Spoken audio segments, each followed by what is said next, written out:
कमरेत gap आहे. मानेत gap आली ना. एक्सरे मध्ये मणक्यात गॅप आली ना म्हणे तो डॉक्टर. पण ही कमरेत येणारी, मानेत येणारी, मणक्यात येणारी गॅप म्हणजे काय हे अजूनही कोणाला माहित नाही. जगातल्या कुठल्याही स्पाईन सर्जनला, कुठल्याही शास्त्रज्ञाला मणक्यात गॅप या बिमारीबद्दल माहित नाही. पण ते मला कळलं की ही गॅप कुठली आहे. ते ही आहे नॉलेज गॅप. जेव्हा तुम्ही कुठल्या फिजिशियनला, क्लिनिशियनला दाखवता तेव्हा वेळ नसल्यामुळे किंवा तेव्हा कळत नसल्यामुळे कमरेत गॅप आली आहे असं सर्रास सांगण्यात येतं.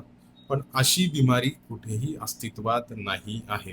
कुठल्याही पुस्तकात अशी बिमारी नाही आहे, हे लक्षात ठेवा. तर पुढच्या वेळेला जर तुम्हाला कोणी म्हणत असेल की तुमच्या कमरेत गॅप आली आहे, तर त्यांना विचारा गॅप कुठे आहे, किती मोठी आहे, कशी कमी होईल, वाढेल की नाही.